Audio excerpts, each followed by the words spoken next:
All right, thanks for joining us today for the fifth course or the fifth video in course number 2 about cash flow management. This is for the school community of private practice owners. I really appreciate you watching this. Today, we're talking about the importance of the emergency fund and the specific steps of how to build said emergency fund.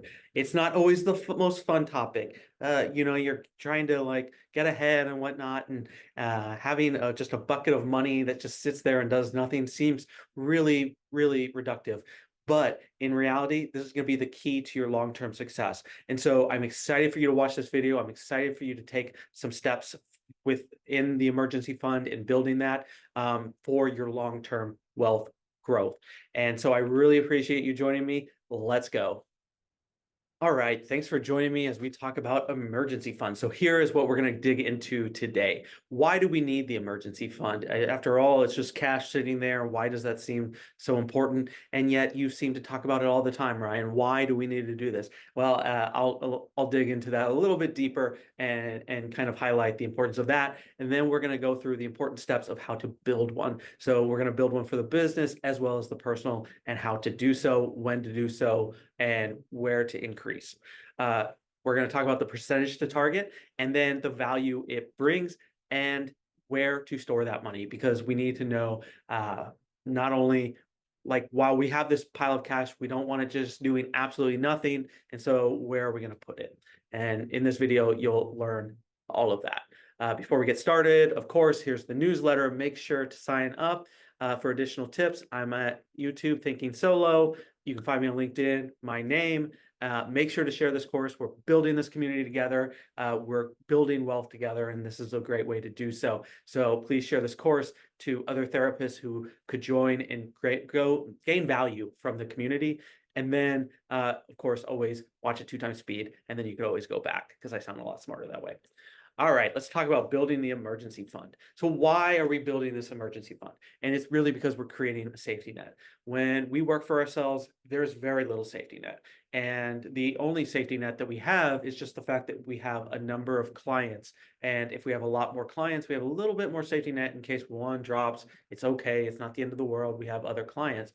But nonetheless, what happens if you can't work for 3 months? What happens if your child gets sick and you can no longer see all those sessions? You're going to see a dramatic impact on your wealth, and we don't want that impact to have long-term impact.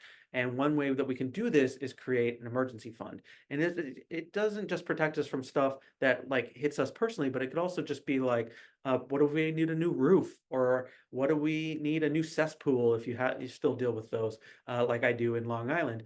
And if you don't have that emergency fund, suddenly you're having to put in a lot on debt, and now we're paying a lot more for the same thing. And we want to avoid that. And so building the emergency fund, both in the personal and the business, has the same purpose. We're protecting against those unavoidable sort of losses of income. Within the business, it also creates a vacation fund. So you're not only creating space for you in case an emergency happens, but you're creating space for yourself in case you just need a break, to avoid burnout, to protect your well-being and your mental health. And so it's also important for that purpose. And that's an important wrinkle in all of this, because you're going to have to build in times that you can take a break and you can relax. And the way to do that is through an emergency fund. Again, we want about 3 months of expenses in the personal and 3 months in the business. And why do we want? It's because we don't want the roof to impact what we're doing on the business side, and we don't want a slowdown in income on the business side to really impact the personal side, at least in the short term. And the only way we can do that is if we have emergency funds in both areas. So how do we figure this out? Is first we develop through the first series of courses how much we're expending on a monthly basis, both on the personal side and the business side. It's really important to have a good grasp of that, because if we don't have a grasp of that, then we don't know how much to save for the emergency fund. And really, it all starts with figuring out where the money's going, and going through that initial sort of exercise of trying to cut what you don't need and that sort of thing, but then figuring out what is actually needed and what do you need to protect in case something happens. And that's where the 3 to 6 months of cash is going to become important. I say 3 months just because that's the lowest mark, but it's good to have 3, 4, 5 months, especially when we're self-employed. But between the business and the personal, you would have 6 months eventually. And so that's a really good target. So I say 3 months personal, 3 months business for that reason. But if you're someone who's a little more risk averse, i.e., doesn't like risk, maybe you're going 4 months personal, 4 months business, or 5 months, whatever you need to feel comfortable with, but at least try to get to that 3 month mark. Um, and really what we're trying to do is build 3 months of expenses. And so when I say 3 months, it's about the amount of expenses that are going out every month. That's what we need to cover in that emergency fund. And it's a gradual process. This is not going to be something that you see this video and it's like, okay, let's snap my fingers and now I have an emergency fund. Instead, it's going to be taking a little bit of that extra money that we get at the end of the month or end of the year, putting it towards the emergency fund and not putting it towards other things. And over time, that's going to really grow. And I'll talk in a little bit about sort of the process of doing that, when to do one, when to do the other, that sort of thing. But just keep in mind that it's a gradual process. Why do we want the emergency fund? One, it protects from debt. So if we are suddenly hit with something on the personal side and we have no way to pay for it, we're gonna go into credit card debt. If we go on the business side, if we can't fund our income or whatever, we're gonna go into either credit card debt or a line of credit, open a line of credit that we can't pay back, or something along those lines. And it could really sink the business, especially when I see group practices do this. They can grow too fast and suddenly their debt is far more than they can handle and it becomes problematic.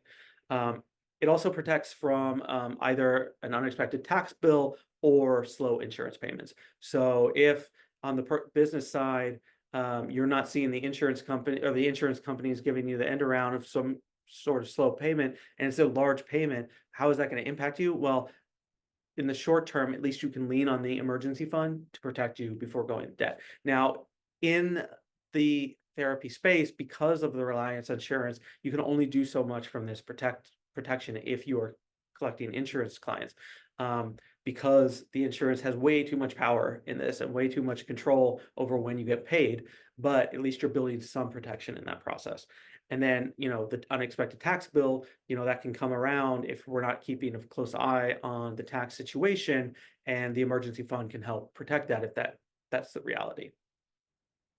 The other thing is like protecting from those slow periods. So if you know that you're losing 10% of your business every summer and you have the emergency fund in place and you've been paying yourself the proper amount every month, and now you have plenty of money here to continue to pay yourself the right amount for when you're making more on a monthly basis in the business, then you're protected over that course of the summer. And, along with that, you're taking a vacation probably or something like that. And so those two combined, your personal income is never impacted by the slowdown or, the monthly burps of the year that you'll see in the practice. And that's really the purpose. What's the steps to do this?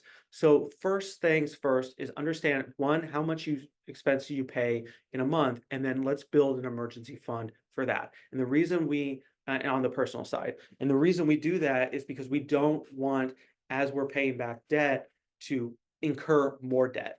And so we build up at least 1 month's worth of expenses, and then everything extra, we start paying down high yield debt. So this is the credit card debt that you have, or some sort of personal loan that has a very high rate.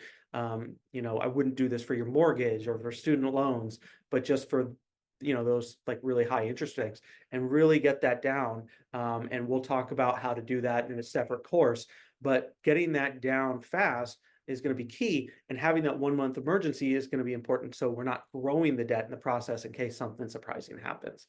After we've done that, once we pay down the credit card debt, then we're going to start building up 3 months of personal emergency fund on the personal side. And we want on the personal side a little more protection because that's where we see a lot of more of unexpected things arise, whether it's a health care thing or a house thing or anything, a kid thing, anything like that. And so we want to pay off the credit card debt, and then start building through the extra funds that we're not using on a month-to-month basis after we pay ourselves.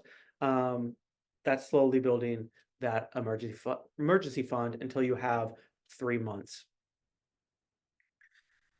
At some point, you're going to incorporate savings into this. I like to do this once you've gotten 3 months on the personal side, and then we evaluate what's going on the business. What can we pay ourselves to the personal, but what can we also start giving as a 401k savings or something like that, along with balancing the fact that we want to grow the emergency savings. This part is going to be a little bit of a balance, and it's going to depend on you. How important is the savings component? How important is the emergency fund component? And then create a balance there.